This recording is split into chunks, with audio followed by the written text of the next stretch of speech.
May മാസം ആയിരിക്കുകയാണ്. നമ്മുടെ സംസ്ഥാനത്ത് 62 ലക്ഷത്തോളം വരുന്ന ആളുകൾക്ക് ഏറ്റവും കൂടുതൽ ആശ്വാസകരമായിട്ടുള്ള ഒരു പ്രഖ്യാപനം ഇപ്പോൾ സംസ്ഥാന സർക്കാർ നടത്തിയിരിക്കുകയാണ്.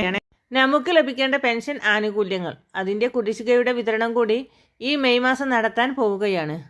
62 ലക്ഷത്തോളം വരുന്ന ആളുകളിൽ ബാങ്ക് അക്കൗണ്ടുകളിലേക്ക് സഹായം സ്വീകരിക്കുന്ന 25 ലക്ഷത്തിന് മുകളിൽ വരുന്ന ആളുകൾക്കും അതോടൊപ്പം തന്നെ കൈകളിൽ തുക സ്വീകരിക്കുന്നവർക്കെല്ലാം തന്നെ ധനസഹായം വിതരണം ചെയ്യും എന്നുള്ള അറിയിപ്പാണ് ഈ സമയം വരുന്നത്.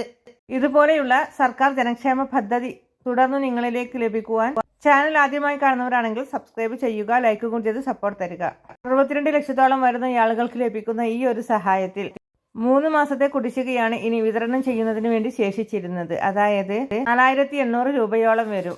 4800 രൂപയുടെ ആദ്യ ഗഡു, അതായത് 1600 രൂപ മെയ് മാസം വിതരണം ചെയ്യുന്നു. അതോടൊപ്പം തന്നെ മെയ് മാസം നൽകേണ്ട തുകയും കൂടി കൂട്ടി ചേർത്താണ് 3200 എന്ന ആനുകൂല്യം ഇപ്പോൾ 2 ഗഡുക്കൾ ലഭിക്കാൻ പോകുന്നത്.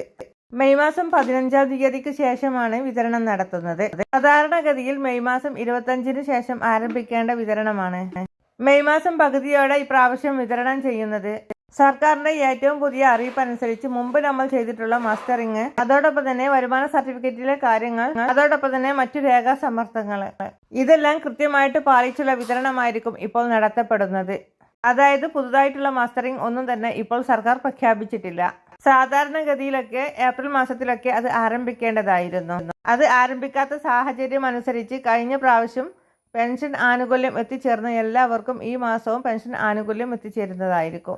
ഇനി അത് മാത്രമല്ല, ധനസഹായം വാങ്ങുന്ന വ്യക്തികളിൽ വിധവാ പെൻഷൻ വാങ്ങുന്നവരും ഇനി അതോടൊപ്പം തന്നെ അവിവാഹിത പെൻഷൻ ആനുകൂല്യങ്ങൾ കൈപ്പറ്റുന്നവരുമുണ്ട്. അവർ പുനർവിവാഹിതരല്ല എന്ന് തെളിയിക്കുന്ന സർട്ടിഫിക്കറ്റുകൾ ഹാജരാക്കുന്നതിനുള്ള സമയപരിധിയും അവസാനിച്ചിരിക്കുന്നു. ഇങ്ങനെയുള്ളവർക്ക് ആനുകൂല്യം മുടങ്ങുന്നതായിരിക്കും. അതൊരു പക്ഷേ മുടങ്ങിക്കഴിഞ്ഞതിന് ശേഷമൊക്കെ ആയിരിക്കും നമ്മൾ അറിയുന്നത്. അതോടൊപ്പം തന്നെ ഏതെങ്കിലും കാരണവശാൽ ആനുകൂല്യം തടസ്സപ്പെടുന്നുണ്ട് എങ്കിൽ, പ്രത്യേകിച്ച് കേന്ദ്ര സർക്കാരിന്റെ വിതരണമാണ് എങ്കിൽ പോലും അത് കൃത്യമായിട്ട് ലഭിക്കാതെ വരുന്നുണ്ട് എങ്കിൽ സ്റ്റാറ്റസ് പരിശോധിക്കുക എന്നുള്ളതാണ് നമ്മുടെ ഭാഗത്തു നിന്നും ചെയ്യേണ്ടത്. സ്റ്റാറ്റസ് പരിശോധിക്കുന്നതിന് വേണ്ടി നമ്മുടെ സ്മാർട്ട് ഫോൺ വഴി തന്നെ പരിശോധിക്കാം. സേവനയുടെ പെൻഷൻ വെബ്സൈറ്റ് സേവന പെൻഷൻ എന്ന് ക്രോമിൽ ഒന്ന് സെർച്ച് ചെയ്താൽ മതി. ആദ്യം വരുന്ന ആ ഒരു വെബ്സൈറ്റിൽ തന്നെ പ്രവേശിക്കുക. അതിനുശേഷം നമ്മുടെ പെൻഷനർ ഐഡിയോ അല്ലെങ്കിൽ ആധാർ നമ്പറോ ഇവയൊക്കെ ഉപയോഗിച്ച് നമുക്ക് സ്റ്റാറ്റസ് പരിശോധിക്കാൻ സാധിക്കും. അവിടെ നമ്മുടെ വ്യക്തിഗത വിവരങ്ങളെല്ലാം തന്നെയുണ്ട്. ആ വിവരങ്ങൾ ഒന്ന് കൃത്യമായിട്ട് പരിശോധിച്ച് സ്ഥിരീകരിക്കുക. അക്കൗണ്ടിലേക്ക് തുക ട്രാൻസ്ഫർ ചെയ്തതും മറ്റു വിവരങ്ങളും അറിയുന്നതിനായി ഇതിൽ ഒരുപാട് ഓപ്ഷനുകളുണ്ട്. അതുകൊണ്ട് തന്നെ ഏത് സമയത്താണ് അക്കൗണ്ടിലേക്ക് തുക എത്തിയിട്ടുള്ളത്, ഏത് അക്കൗണ്ടിൽ നിന്നാണ് തുക വന്നത്, ഇങ്ങനെയുള്ള കാര്യങ്ങളെല്ലാം തന്നെ ഇതിലുണ്ട്.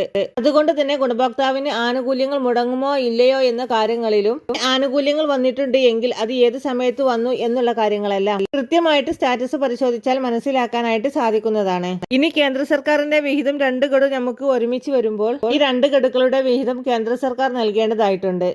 അതായത് പരമാവധി 1000 രൂപ വരെ കേന്ദ്ര സർക്കാരിന്റെ വിഹിതം ലഭിക്കുന്നവരുണ്ട്. അങ്ങനെ വരുമ്പോൾ ആ തുക ഒരാഴ്ച വൈകിയൊക്കെ ആയിരിക്കും അക്കൗണ്ടിലേക്ക് ലഭിക്കുക. 1-2 ദിവസത്തിന്റെ വ്യത്യാസത്തിൽ തന്നെ അക്കൗണ്ടിലേക്ക് കയറാം. പക്ഷെ അത് കൃത്യമായിട്ട് ലഭിക്കണമെങ്കിൽ Aadhaar, bank account, CD status ഒക്കെ ഒന്ന് നമ്മൾ പരിശോധിക്കണം.